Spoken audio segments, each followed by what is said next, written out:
immutable truth is that the NPP the economy of this country. And we cannot allow them to continue holding Ghana's progress in reverse gear. Ghana is not for a few people alone. Ghana is for all of us and generations yet unborn. As I said, we must rise like the phoenix, rising from the ashes, renew, reform, and liberate ourselves from this misrule on December 7th, 2024. And this is why I'm running for president in 2024.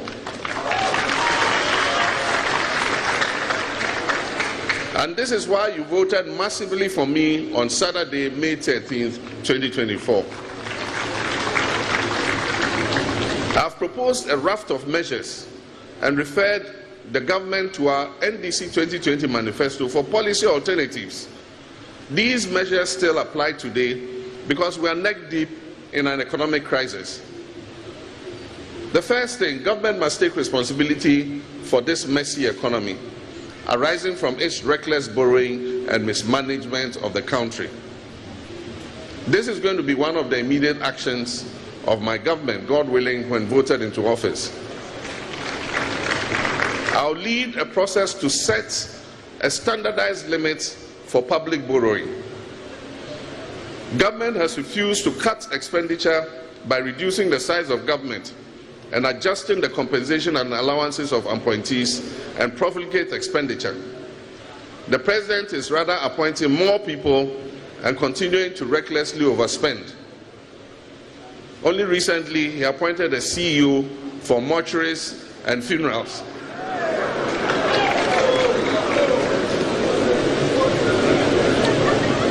John Mahama and NDC government will respond to the concerns of the Ghanaian people proactively and drastically cut down on the number of ministers and other government appointees. There will be no room for wasting the taxpayers' money on the comfort of government officials. The NDC will reconsider the tax exemption regime, ensuring that any exemptions that are given are beneficial to the Ghanaian people. We'll further ensure that the extractive sector operates within a mutually beneficial tax environment for the stability of our exchange rate. We'll seek to make Ghana benefit more from its finite natural resources, and will encourage indigenously owned Ghanaian businesses that have the technology and capacity to operate their own productive mining concessions by themselves to do so.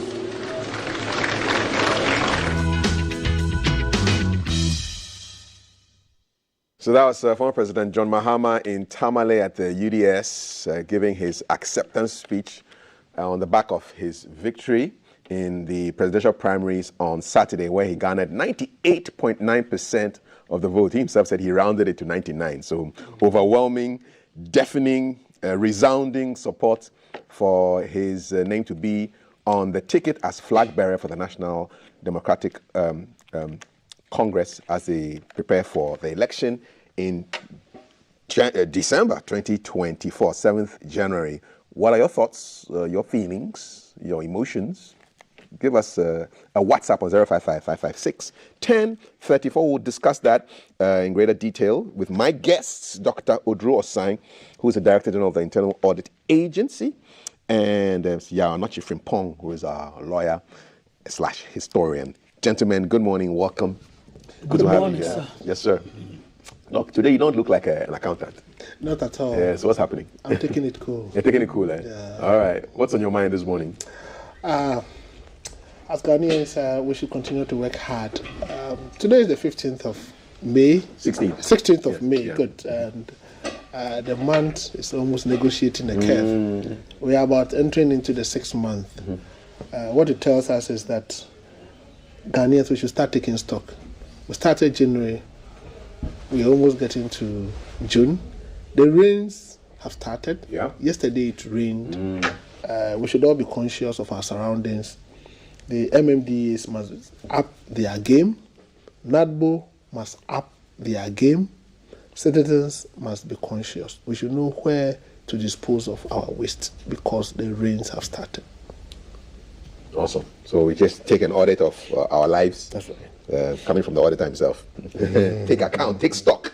So those are timely warnings. And by the way, we are in day 2 of the ban on drumming and noise making. Yes, and so we just observe the rules just for a month. Okay. Yeah. Allow nature to chill and relax. Yeah, it's a big Sabbath for nature. So yeah, we are good. Mr. Frimpong, good morning.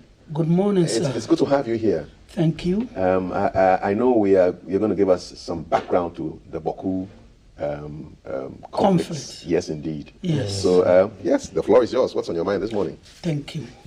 Yes, the Bawku conflict. You know, first of all, let me say that the Bawku is the town, in fact, the most northeastern municipality in Ghana, and enjoys 3 diverse cultures, and everybody otherwise would have wished to be at Bawku as a trader, and for that matter as a tourist. First of all, to the eastern side of Bawku is the Togo border, and you know Togo was colonized by the Germans, so they have that German culture, you know, borrowed to Ghanaians through Bawku. Then immediately up there, northernmost is Burkina Faso, which is French, and so it gives us a borrow of a French culture. And then Bawku itself being English colonized like the rest of the Gold Coast. So it's a very nice place, highly commercialized. Unfortunately, there's one thing that draws Bawku back. And because of Bawku, those who have studied conflict management can say that when you go to Nigeria, we have rebel activities. You go to Sierra Leone, Liberia, Ivory Coast, full-blown civil wars ever happened there. And then in the case of Ghana, and I'm saying because of Bawku, we talk of communal violence. It is my prayer that, as Doctor was saying, the year is soon to come to the middle. Before the end of the year, let us see a conflict-free Bawku, that Ghana would 100% be an oasis of peace in the sub-region. Now, how did the trouble come about? Let's go to the genesis. According to R.S. Rattray, you know, the trouble in the area originates from land ownership or allodial ownership of land or chieftaincy. These two that bring trouble to areas in particular in the north. And when it comes to chieftaincy, succession to chieftaincy and land ownership, the landmark has always been who came first. And almost all historians, anthropologists, sociologists agree that it was the Kusasi people who came first. In fact, I should have said, or I should have begun by saying that in the Bawku area, the most dominant ethnic group is the Kusasi. And then the Mamprusi are a very small minority. In fact, originally they were from Nalerugu, and that means the Mamprusi area, the capital of which is Nalerugu, under the Nairi of Mamprugu. Now these people, you know, leaving the Kusasi to the Mamprusi, these people originated from a very ancient ancestor called Na Bewa. Na Bewa, we are talking from either the Lake Chad area or Zamfara in the northern Nigeria, and settled along Pusega area in Ghana. After Na Bewa came his 3 sons, who founded the Mole Dabani kingdom, you know, one of which is Sitobu.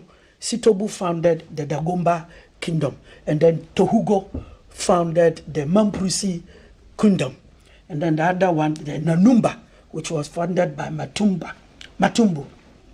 Now, these people remained where they were until we are told that in the 17th century, the Kusasi people, who were Anacephalous people, Anacephalous society, were threatened by the Buzanges from Burkina Faso. Before I proceed, let me explain the meaning of a cephalous society. An acephalous society is a decentralized society, a society that is not organized under one centralized chief, as we have in Ashanti especially. Those who have read Things Fall Apart will know that the Igbos were an acephalous people. Whenever there was trouble, Okonkwo and his people would come together, ward off the trouble. After that, everybody would retreat to their compounds, and no one would head somebody. Everybody was the champion of the compound. In the case of the Kusasi, it was the same. Led by the Tindana. The Tindana was the spiritual head of the land. And all that he did was that with the assistance of the family heads, he would pour libation and then consult the land gods. So always they were revered in that manner.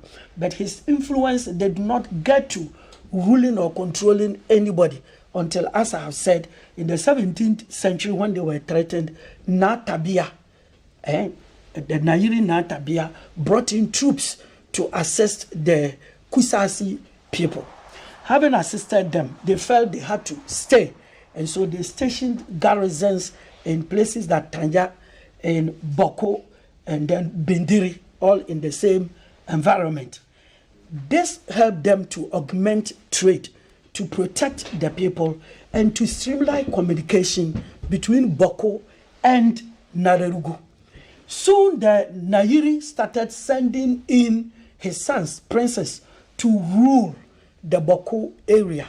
It didn't bother initially, it didn't bother the Kusasi people because they felt that they were acephalous, they didn't care about who was the chief. And then the Mamprisis also restricted their chieftaincy to their own subjects who were trading there. So this was a pre-colonial era and nobody had a qualm with anyone. So the relationship was not a master-servant. It's like somebody who are giving you land to stay, and then you protect him against external aggression. Then when in 1900 the British entered the place, first of all, they sought to do direct rule for about 30 years. And the Kusasi people did not like it because, as I have said, they did not like, all those who belong to acephalous societies fear overlordship. You know, they hate it because it's alien to them. So the British from 1931 decided to organize all these groups under one centralized authority, reminding themselves of their own monarchy back home. And then also, as we all know, the indirect rule system that you govern the people through their own leaders. And because they could not find leaders among the Kusasis, they felt that the most centralized people were the Mamprisi people, so they should govern them. This was not something they would like. Those of us who have studied a little history will know that the Igbos were treated that way. The Igbos didn't know chieftaincy, and the British imposed warrant chiefs upon them, and it led to so many deaths. That was the same thing that happened here. They imposed the Mamprisis upon the Kusasis, and this continued for as long as the British ruled the country. To a very high extent, a research showed that a section of the Kusasi people liked the idea because before the Mamprisis in Boko were made their overlords, they were directly paying tribute to the Nairi in Nalerugu. Look at the journey and look at the heavy amount you needed to pay. And because of his deep influence, or every now and then, either he had a funeral or visitors and you needed to contribute. But this one is living this together with you and his influence wasn't much. Still, they felt they should have been left on their own. Then 1957 comes. Now, in the run-up to independence, we have two major parties. In the north, the first political party to be formed was the Northern People's Party, which later joined the National Liberation Movement to form the UP, United Party. You would know that because the UP came from the Ashanti Royal House, and the Ashantis have a direct relationship with the Moli Dabani people, the Mamprisi would align with the United Party. And because the Kusasis were acephalous, mass-oriented, naturally they will go to the CPP. Now, after independence, the Nkrumah government set up the Afari Commission, to go into the whole chieftaincy system of the Kusasi Nanumba people to find out whether the Kusasis were to be encouraged to have their own chiefs so that they will move from an acephalous society to a chieftaincy society. They govern their own selves, or to make the new overlords, the latecomers, to govern them. The Afari Commission said no, the earlier was better, because these people did not come to conquer the Kusasi people. They were just invited. And so therefore, if you are a chief, go to Naradugu, or when you are staying there, then the owners of the land should rule. These people were not satisfied. The Mamprisi was well satisfied and brought an action at the High Court and won. But when the case went on appeal, the decision was overturned. And at that time, the Court of Appeal was the highest court of the land. So the highest court of the land having spoken, everybody was quiet and there was peace. I won't say relative peace. Peace. Because it wasn't a politician that has spoken, but the highest court of the land, the judiciary. Now comes 1966. Immediately after the coup, Na Azoka, the first, the Kusasi chief, the paramount chief, was deposed under NLCD 112. And it means that this NLCD 112 kicked against, do I say, if today we say Supreme Court decision. It kicked against it, it killed it completely. And so all that the Kusasis would do was just to wait until there had been a political change. So you see that it was from 1966, actually, that the whole conflict assumed a political nature. Then in 1983, the Kusasis were able to lobby the PNDC government to pass the PNDC Law 75, which resurrected the Court of Appeal decision of 1958. So the paramount chief belonging to Mamprisi group, Adam Azomyogo, was disturbed. And then the son of the late Azoka, who was Azoka II, was enskined. Sorry, let me put it very well. The late Azoka I was posthumously recognized as the lawful paramount chief of the area, because PNDC Law 75 had also come to repeal NLCD 112. And as we are saying, posthumous, because he was dead, his son had to ascend the throne. And so from that day up to date, the conflict had been a political one. And then, as we have said, the New Patriotic Party is strictly followed and supported by the Mamprisi people. And then the National Democratic Congress, their people are the Kusasi.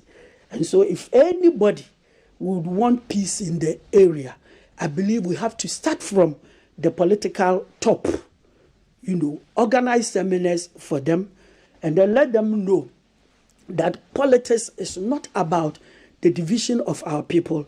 It's not about intrusion into chieftaincy, but it is about proper governance, democracy. Help the people to develop themselves. Let the people know that whether you are Mamprisi, Kusasi, Ashanti, Ewe, Nzima, Fanti, we come together to form that entity called Ghana. And I believe when you kill somebody because someone wants to be a chief, it can never be fair and it can never be supported anywhere. At the end of the day, let us wish that there will be peace and absolute peace in the Boku area. Thank you so much. I have a lot of clarity in my head now. And these British people just came and brought confusion into the system. Everywhere. But Kaf, you see, that is why we should not allow that division to stand. Yeah, completely. That is why I am completely against these people support this party, these people support. I am completely against it. I think that a Ghanaian is a Ghanaian, irrespective of where you come from. Politics is about using an institution to develop the whole country, not to use an institution to develop part of a country. So the appeal I'm making to my people in the Bawku areas is that we should put aside, we are these people, we belong to this party, we are these people who support this party. We are all Ghanaians. What we need from the political parties is that any party that comes to power develop Ghana as a whole. That is what I want. I don't want us to say, this is my party in power. If we go along that line, then we may not be able to resolve conflict. That my party is in power, so I'll take the law in my own hands. My party is in power. That thing must end. A Ghanaian is a Ghanaian. Calf, you are my brother. Lawyer is my brother. Everybody is my brother. So what is happening is that when this party is in power, let us together hold them responsible to develop the whole of Ghana. Amen. That is the way to go. Amen to that. And you see, this conflict is causing all kinds of, it has all kinds of effects. So teachers are asking for transfers out of the area because SHS teachers are chasing the authorities. They want to be transferred out of the area. Definitely nobody wants to be in the youth coming down youth are south. coming down, yeah. So it's worsening. Otherwise, Yes. very highly commercial Yes, area. Where people and no want to investor may want to invest there. So Yeah. please, my people, I Yeah, beg you, indeed. let's peace prevail, and let us allow investors to come into the community. Let our children have access to education so that we can also have doctors, nurses, lawyers, president, MPs for this country. Indeed. If we continue the way we are going, we may not get them, and the future is not good for us. Indeed. And if you missed the history lesson on the genesis of the Bawku conflict, just go and lay ambush to GTV Ghana's Facebook page because the video will come up and then you can get to watch it and you can share it and let's get some education. I'm glad. I've never been to Bawku. I don't live there. I don't know anybody who lives there, but I'm a Ghanaian, and so whatever happens there affects you of directly. concern to me. So I'm really happy for just the antecedents to this whole conflict. So thank you so much, Mr. Frimpong. Thank you, Dr. Osai, for your input. Yeah. It's GTV Breakfast, and these are the headlines in the newspapers. So I'll appoint not more than 60 ministers. Deputy says former President Mahama also says that having dual citizenship will not be a barrier to contributing to his government. He's going to scrap ex gratia payments. He's going to, as far as possible, restore licenses of banks that went down. There's a whole lot, a raft of measures that he introduced yesterday, and they say there are more on the way. So that's a big headline right there. Collapsed buildings, 2 dead. 62 injured in 4 months. Picture there of a collapsed church building, today's Ghanaian Times. Really, really, really bad. We've got the Finder, transport fares reduced by 10% effective tomorrow, World Hypertension Day. Your pressure will come down because the transport fares are coming down by 10%. Somebody says, is that all? You know, yeah, we always want more. Small. Yeah. Despite paying 10 billion cedis to contractors in 4 years, government owes over 16 billion more. Road and building contractors are crying out. I can just imagine the sound of a grown contractor crying.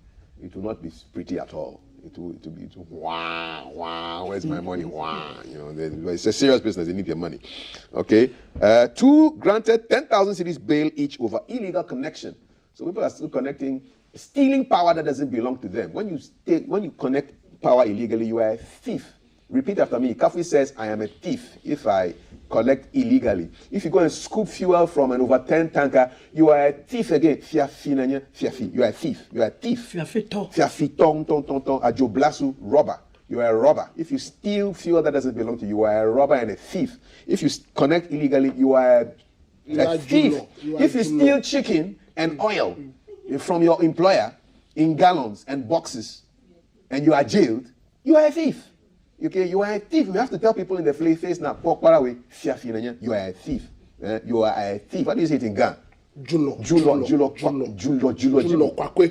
kwakwe. You are a thief. We have to be telling people this directly. It was only some chicken that he stole. You are in jail now for stealing. Yeah. But there are people who also steal A4 papers. They are thieves. From offices. You are a thief. And even You put a tea roll in a watch room. that was you what put I a was bigger going to thing. say. You go to the People listen, steal. one of Steal. them. I mean, people discount fuel coupons. They brother. give them fuel coupons. They go and discount it at filling stations. Thieves. I'm glad you talked about the Tiro thing. That is Yeah, one of the- Tiro, That yes. is one of the situations that can take your blood pressure to 200. Yes. You enter the first of all, you are stressed out looking for a clean bathroom. Toilet. You sit down, you are relaxed, and then when you finish, you look around. There's nothing. And then there's no tea roll. no, There's no tea. My brother, it is one of the most stressful. Quickly, you have to think about My brother, the kind of Under things the man has done. under the circumstances. My brother, Charlie, some things became completely. I mean, you use it and then you it's crazy, you know. And so you are causing our pressure to rise. You Tiro thieves, you know. In some companies, they put cocoa drink, coffee. Yeah. People come with bottles like this. Come, fillet bottles. They'll come and, They come with containers. That's a thief. Containers and fresh them. that's a thief. It's not bottles. Those containers. who visit hotels, Yeah. you know, that items they place there, you go and then take everything. They take Their everything. soap, their bed sheets. What kind You of can't thief? just This is- imagine. this is Pure pure thievery. thievery. Use it and It's leave all the about rest there. attitudinal change. It's all about attitudinal change. We have to work on people's mind. We have to explain it to people that we should be each other's keeper. I saw a video yesterday of somebody videoing. So this guy had videoed. He was giving a commentary on some people who were scooping fuel from. They were transferring bunkering. They were bunkering fuel from some tanker that they had packed somewhere.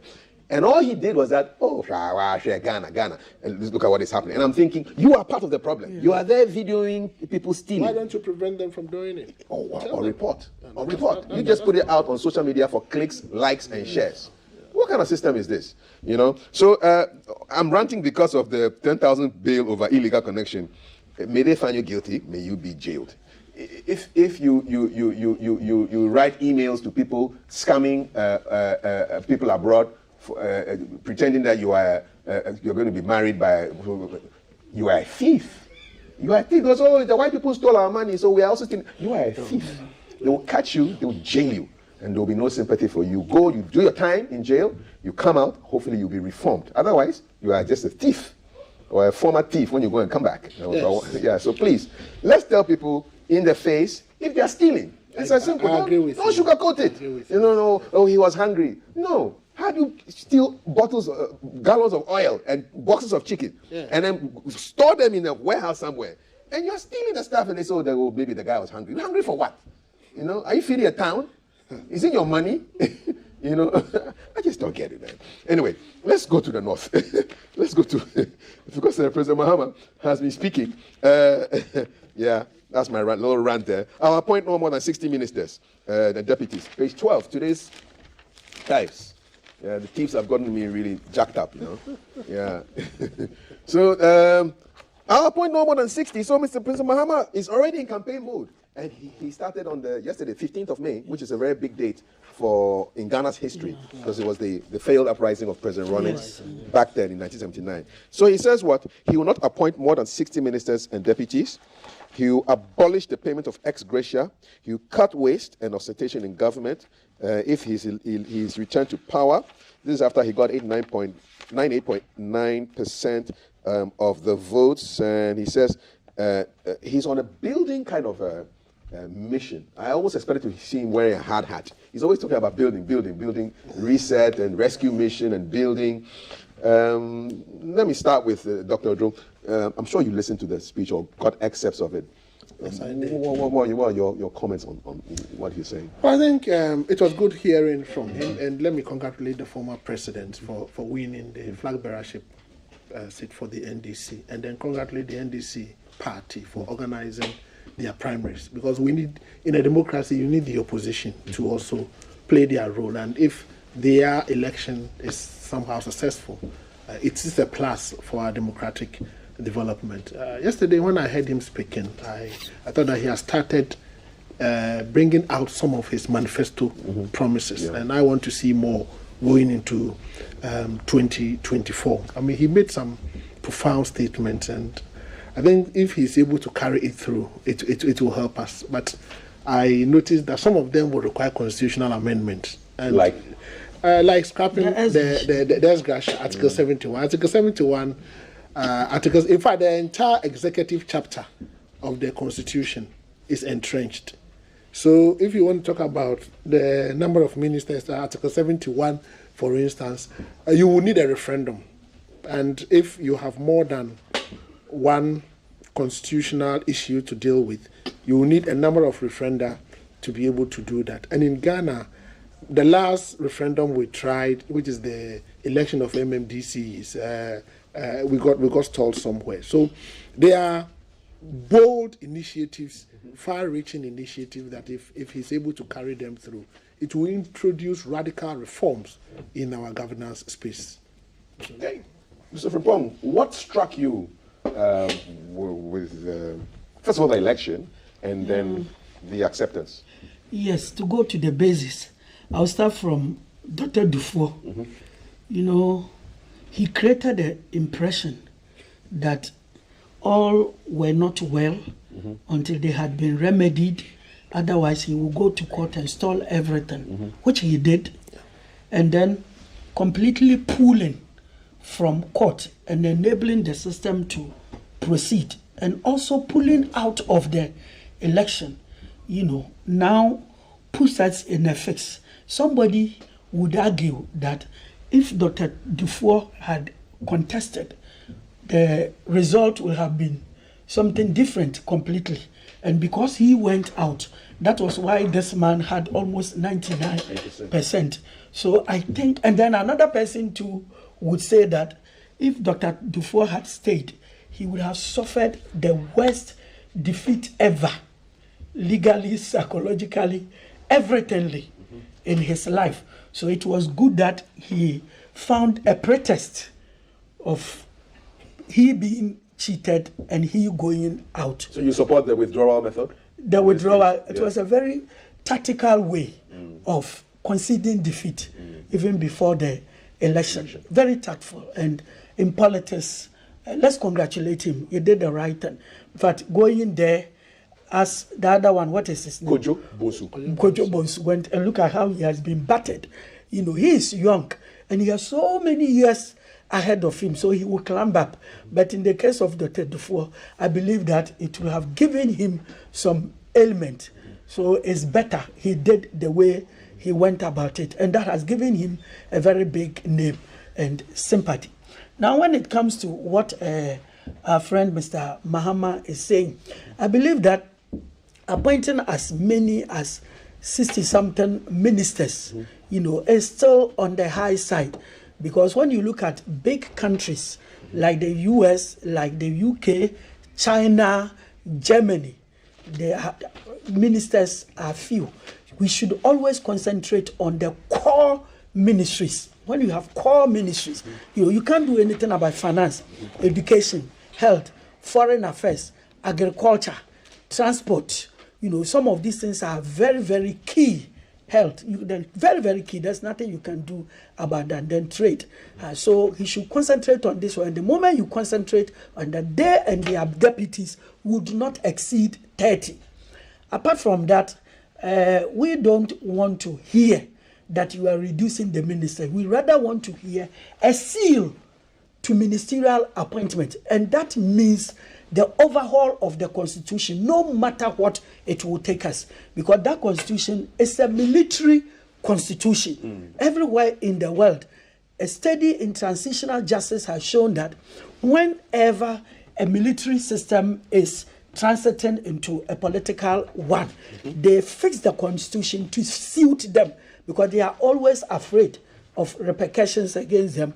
And then two, they always want to make the battlefield to suit their leader, the president, so that he will have a military enjoyment of a political or democratic field. And so this constitution has to be changed completely, no matter what it will cost us. Just as when we wanted to create 16 regions, the number of regions, which were 10, was also entrenched, but we went for a referendum.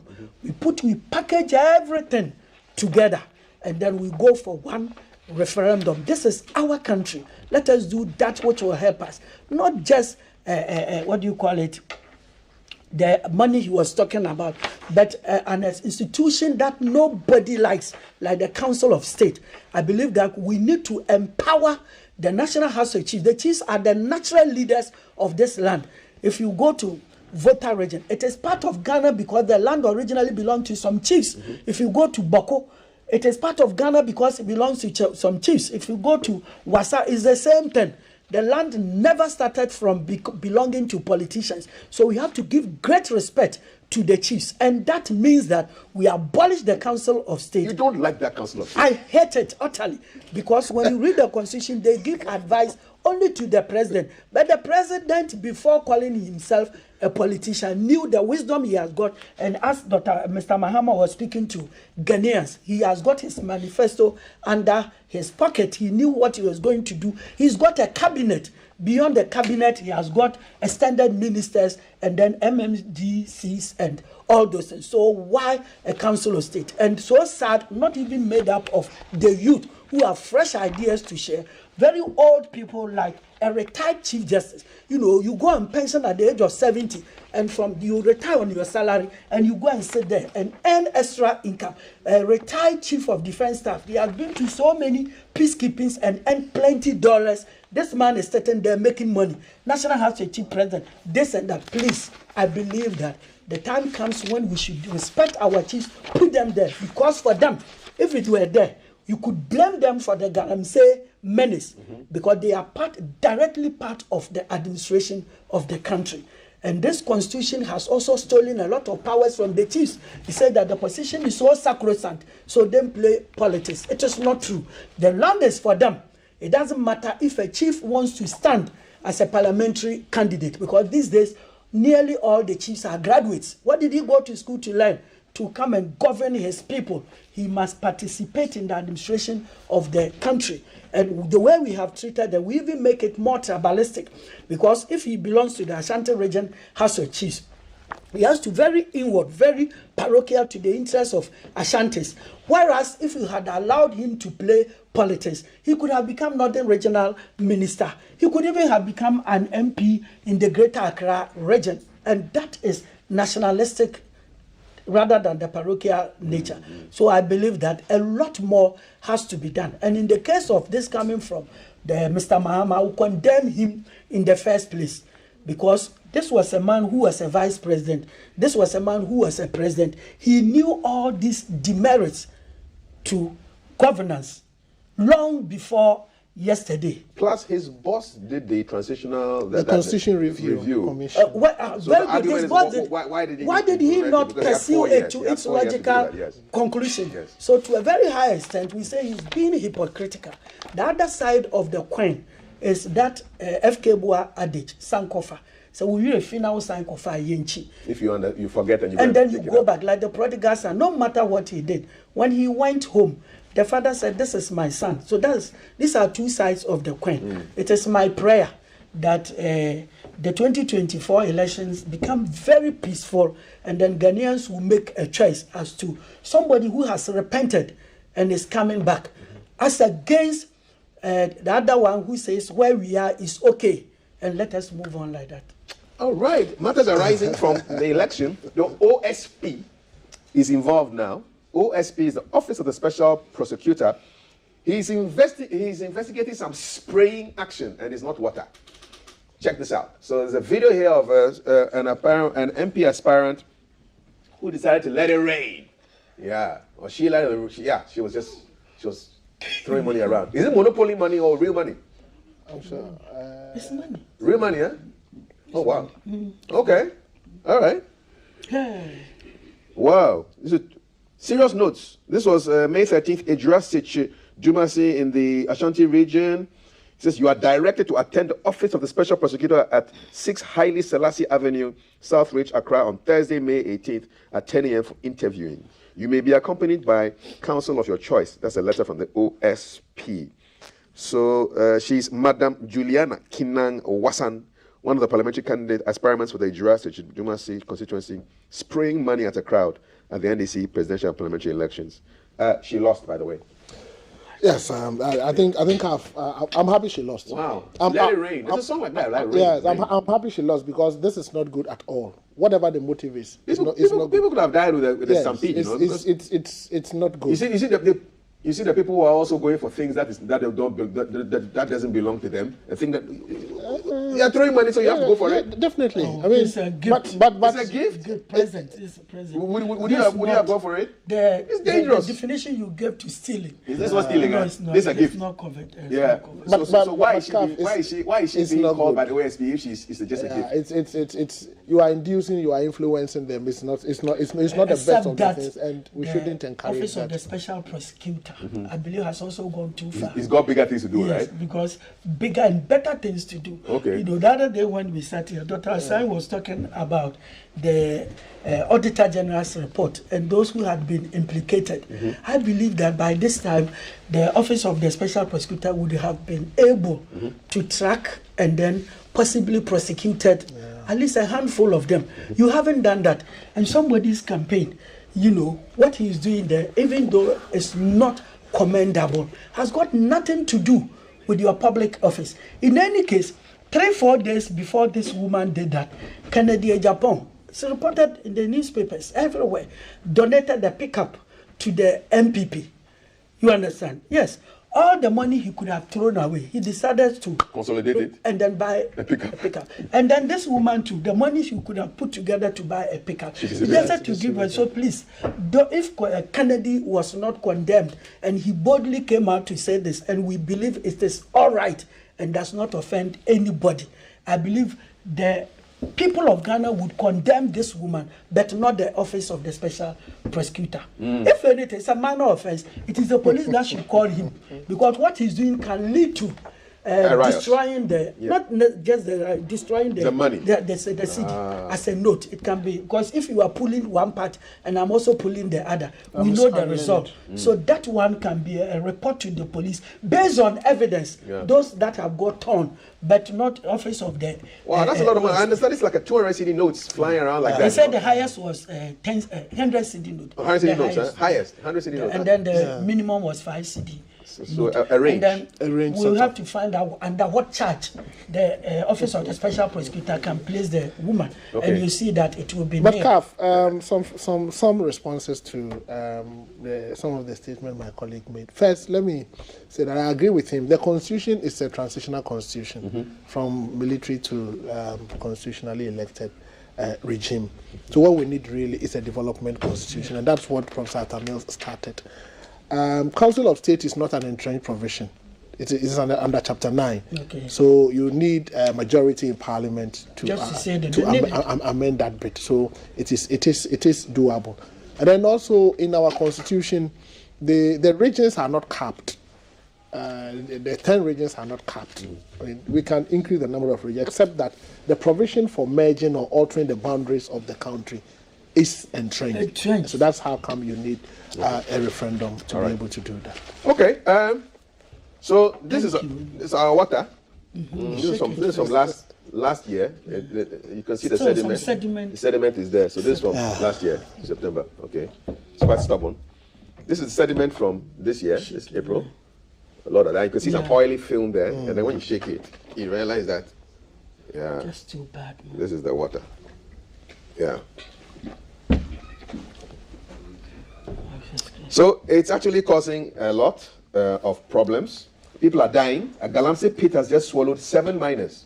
17 others remain trapped after they fell into a pit in which they were working on at Kolete Takoro site in the Brim North district of the Eastern region. 17 others, according to reports, are trapped under debris as time runs out, with locals helping with rescue efforts and doing so with anything they could lay their hands on. This is a report from Adom News. Said only 2 of the trapped miners had been rescued alive with injuries, while the lifeless bodies of the 7 had been laid out in the open, covered only with leaves. The miners prevented a team of journalists from taking photographs of any incident and chased them away. Look at the impudence of people who are doing the wrong thing. You know, they chased the journalists away. It's not the first time a mining pit has caved in on illegal miners. In the past, many of these miners have died out of such incidences in such areas where illegal mining is endemic. At the time of going to press, it was unclear how many bodies had been trapped or retrieved. So that's mining there. That's the story there from Adom News. By the way, the video that you saw of the the woman who was influencing the weather by causing it to rain currency was from peacefmonline.com. We'll see how the OSP goes with that. I want to read some of your messages. It's 8:12. You are watching GTV Breakfast. WhatsApp number is 055-556-1034. I'm trying to remember the word for hat in Zipligu. Yes, in Dagomba. I saw so many hats yesterday at the acceptance speech of the former president. Yeah, and I just feel like a Dagomba prince right now. Yeah, with my hat. I'm going to read the messages, okay? It's time. Your messages are there. Okay. Okay. Messages. All right. During the acceptance of JDM, he spoke like someone who hasn't been in government before. He knows he cannot fulfill the promises. How do you know what's in the man's head? Because he said that we have short memories and we cannot hold him accountable. Okay, you are planning not to vote. All right, okay. I see. That's a good question, though. Are you guys planning to vote or not? Would love to know, okay? Somebody you are, Adam Isaka is contesting your facts. Yeah. Okay, so bring your facts. Bring your own facts. Yeah. Don't just contest. Bring your own. I'm very happy to hear about the winner takes all in our governance system. It doesn't help us at all. Abolish it, says Asante. K. Asante in Bawe. Okay.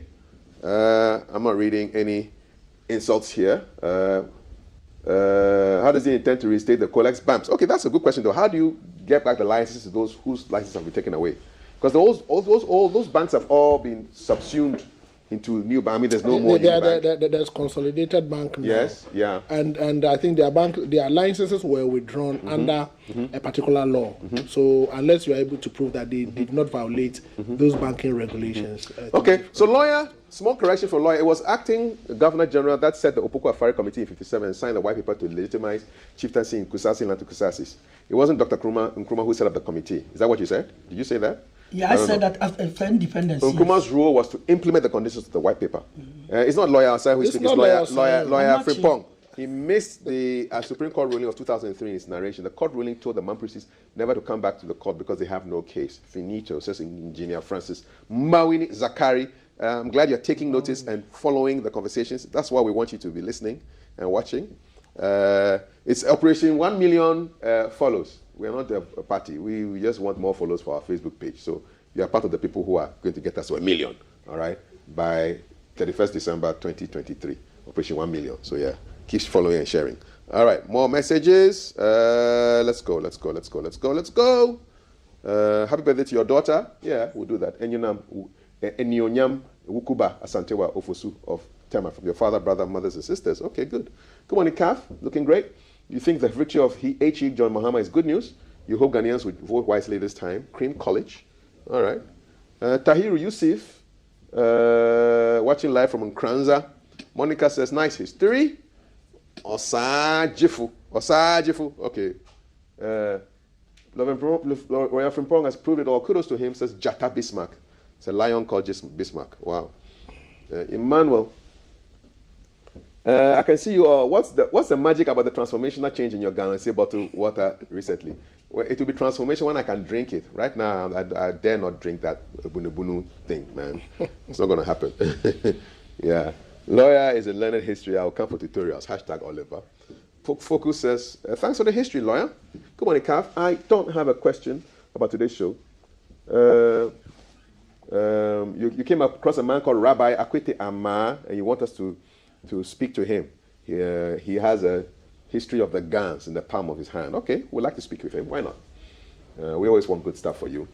Kate Wayu Dogbe, indefatigable horse historian, Nanochi. Always a delight to hear we as a country throw out our traditions and cultures for adulterated foreign cultures. Why is LGBT plus not championed in the Arab world but being pushed in Africa? And you think after the division created, they want to poison our values. Buzanga is Bisa, and the Buzangas are Bisano. Okay, great stuff. Just like Aigbe I said it that the Busanga is Bisa. Threatened the Kusasi people. I think the name is the Bisa. They prefer to You call wanted Bisa. me to say Bisa, Bisa, yes. but the more popular one is Busanga. Yes, but we don't like you to call us Aigbe. Yeah. We say Ever. Okay. So let's go with him. So let's agree with him. Yes. Thank you very much. Tall. Bisa and the Bisanu Ahmad Chiriburi from Songo Garo district. You are watching. Enoch says hi. Hi back, you know. Musa, okay. You think that the NDC delegates have given a clear message to the MPP, 98.9 endorsement, historic. Okay. However, Musa Hafar Hamid of MPP had this to say: the seat of government has become so muddy, so depraved. Wallahi, we have to rescue this country. Please don't cry. All right, okay, good. Jad Reds, even if you steal a needle, you are a thief, a criminal, a nuisance to society. It's all about the upbringing. Charity begins at home. Jad Reds is my man. Yeah. Call out the thieves when you see them. Yeah. Don't say, oh, the thing accidentally fell into my pocket. Really? How? Oh, I accidentally fell on it. No. Good morning, CAF. Your Tuesdays are always made, and you believe that the lawyer makes the atmosphere blissful. Dr. Osan also crowns it with forceful advice expected of these politicians. I love Tuesdays because of these gallantries. He always gets to work late on Tuesdays. Please try to get to work early. We are available on Facebook as well. Okay, so if you are in a public transport, you can be watching. If you are driving, put it on, but make it act as a radio, so you don't have to watch. You can just listen. Okay. Kwesi Pra, you made my day today. Greetings to you all. Nico Ghana, we are running a small guest house. Your biggest problem is stealing. Thank you. Let's talk about thieves today. We changed complete crews of 4 people 4 times in 7 years. They steal oil, sugar, and milk in a guest house. You are stealing the oil, you are stealing the sugar, you are stealing the milk, but you are expected to get paid. You are a thief. You are a thief. Worst of all, complete guest payments have disappeared into their pockets. Guests have stolen side lamps, bed sheets, towels. It's not only with us, it's endemic in Ghana. It's a hospitality problem all over the world. I worked in and with hotels in 6 different countries, but Ghana is one of the worst. This is Nico. So people are stealing left, right, center, north, south, east, west. It's oil and sugar and milk. Are you a baker? If you're a baker, go and buy the ingredients. You don't steal the stuff from your guest house to go. Oh, come on, man. Bed sheets. How do you leave a hotel with bed sheets? How does that work? You throw it out of the window and then in the morning you go and pick it up and go? I don't know. It's crazy. Good morning, Kafui. Concerning Boku conflict, I think the solution is for Parliament to pass legislation to back the appeal court judgment that allowed the Kusasis to be overlords of Boku. Both sides of Parliament must support this legislation in order to bring permanent peace to Boku. More messages. Mickey Darling, regards to lawyer Nochi and Dr. Sai. I think it's about time, just like China, for Ghanaians to give the presidency to a business-oriented man and see where Ghana will get after 4 years. You know, in China, most of their leaders are really engineers. For some reason, most of the people who rise through the Communist Party tend to be engineers. But they start from the smallest village, and they keep rising. So by the time you get to that central committee of the Communist Party, you have people who have run provinces that have 60, 70 million people. Yeah. You know, it's like twice of Ghana. He's done that, got that experience before he gets to be able to be chosen as a general secretary. So people have gone through the mill. Yeah, I think we need more of that in Ghana. Yeah. Every cowboy gets up and wants to be president. You know, it's pretty sad. Anyway, good morning, GTV. Okay, you're giving us some more. So Nagbewa conquered indigenous people and founded the ancient Dagbama kingdom in Pusiga, close to Boku. After Nagbewa, the 3 sons formed separate kingdoms. When that section of the Mapugo became insecure, Nayiri founded Boku to protect the area. It is a lie that the Europeans... Look at his 1st paragraph. It's what I said. Yes. So why do you say I'm misinforming the public? Yeah. That's quite a strong statement. It is a lie that the Europeans imposed Mapusi on Kusasi. So I shouldn't be deceived. Nairi have been skinned chiefs to Boku since 1720s, and so far about 15 chiefs have been skinned. Okay. The white man rather brought chiefs on several tribes, Kusasi, Mampusi, Mosi, and Bisa tribes, to have a head chief. And the Mampusi chief of Boku was selected as a chief. Okay. All right. But thank you. Let's just make our points devoid of, trying to throw shade. Just make your point and be cool. Stealing. Good morning. If I lodge at a hotel or guest house and my payment covers toiletries and I decided to take away the leftovers, is it stealing? My lawyer, talk to me. I come to the guest house. there's all kinds of things. There's soap, toothpaste, I don't know, and then my payment has covered all those things, and I decided to take away the leftovers. Is it stealing? Well, I don't know what my colleague would say, but I think that you have rented everything in the room. So when you are leaving, you leave as you came. That's all. The payment covers lodging. You should be comfortable within the lodging period. That is my understanding of the whole thing. But if you decide to go with to add to that, people take the bed sheets and things. Yeah, to add to what my colleague is saying, even though it is not your obligation to dress the bed, courtesy demands that even when you are leaving, just dress the bed. Yes. So if you are obliged by courtesy to dress bed, what about taking things out? That's completely wrong. Completely. I agree. You people who have been stealing things from hotels, God is judging you, man. God is judging you. Allow me to verify the schedule for the review and transition to a development constitution with the demise of Professor Kwesi Botwe. You are allowed. Home Kid Survivor. Good morning, GTV. I really like this program. Please follow us on Facebook, GTV Ghana. We want your follow, and you get the alerts. Okay, good morning. I agree with lawyer. The special prosecutor has more important things to do than to call for this parliamentary candidate or aspirant, and this is the work of the police. Yep. Constitution is a constitution once it is written consensually. If there needs to be amendment, why not? It says Cream College. What is Cream College, man? What do you guys do there, man? It's interesting name. Looking good this morning, watching live from Takra Day. Go on, GTV Breakfast. I think the lawyer should have a Facebook or YouTube channel on Ghanaian history. And I am not voting 2024. Please, why are you not voting? Please come back to me.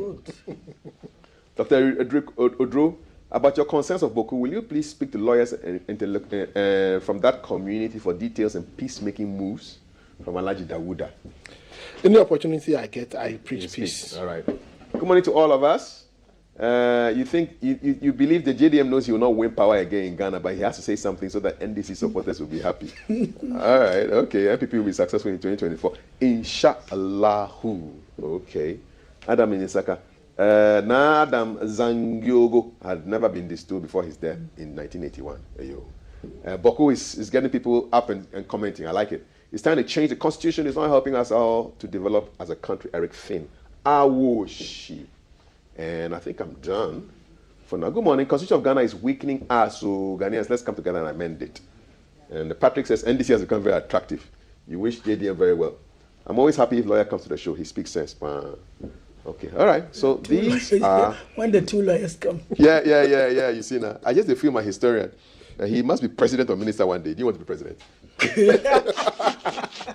The laughter says it all. After Kofi Annan had left the UN, they asked him in an interview whether he one day want to be the president of Ghana. He couldn't answer that question. He couldn't, eh? No. He didn't say yes, he didn't say no. Look at where he reached. And he still couldn't answer. Then just whom am I? Eh? Because I'm sure he knew Africa, that there could be civil war here. God forbid anyway. And then they say the former UN Secretary General should take over. But if you've ever become the president of the world, why do you want to become a president of a nation? Gentlemen, before we go, you see, if Ghana had a mobile phone, very soon we'll be getting alert, 600 million, boom. So we hear the IMF money is coming soon. There's a conversation on that in the next few minutes. But just your quick thoughts, Mr. Finance, talk to us. What would that do to us? No, when it comes, basically it will improve the financial challenges we're currently going through, and then it will also engender investor confidence in the Ghanaian economy, so that most people will start investing back in the economy, and then credit rating will go very high, because the bond market will be open to us. Governments would have the opportunity of bailing itself out, especially payment of contractors and other things. The liquidity would change, and then the confidence level will rise. And all of us will be happy. In fact, the mere statement that the money will hit our accounts next week or this week on its own is a price-sensitive information that is relevant for investment. It's like my mother said, it's like when you have a little bit of money in your pocket, when you go to the market, you are smiling, you see, because you know that even if you hit something, you can pay. That's right. But if you don't have money, you stay at home. Yes, but ahead of that, what we are doing is tightening the control systems to make sure that once we receive the money, if we invest it, it will go to the right source. Awesome. So that's why we are inaugurating audit committees across the country. We are inaugurating some for the educational sector. And then we've issued a new audit committee guidelines to tighten the control systems as part of the post-COVID economic recovery process. Tighten it up. Yeah. Now, to my fellow non-finance man, what does this whole $600 million coming to Ghana mean to you? For me, it's good. At least it's a victory for those who have labored for it, that eventually they have received it. And I believe everybody expects, that the money will be put to very excellent use. You go to Takoradi in the western region, you see that the overhead bridge, whatever they call it, is stored. When the money comes, I believe that they will continue the work. But above all, I think that the long delay. That money is not going there. It's not going to go and complete. Oh, sure. Projects, yes. Saying, that money is not going for any road. Is it going for any road? Road financing is part of the $600 million. Not only $600 million. You know, it is coming in tranches. This is the first tranche. This is the first tranche of the $3 billion. Yes. So government would have to agree with IMF. IMF is doing 20%. 20%. It is 20% of the money. Yes, but at least in development financing, we look at how you invest the first tranche, and then it will encourage us to bring in more. And it is going into capital investment mostly, not recurrent expense. So maybe it will happen. Yeah, but I'm saying that the long delay it has taken, and still government being able to sustain the fort before the money arriving shows that always you should rely on your own, and you shouldn't look outside. You should continue to sustain your economy without looking elsewhere. Awesome. I have to look away from you because the segment is over. But thank you so much. All right. Enjoy your day in court. I know you're going to court. Yes. What kind of case do you have today? Plenty. Land. Land normally. Land. Assassin. Assassin. I wish you. May you win. Thank you very much. Yes. Thank you very May you win too. Thank you.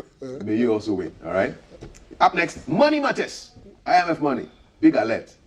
How far? Find out pretty soon on this show. Don't go anywhere. This is GTV Breakfast.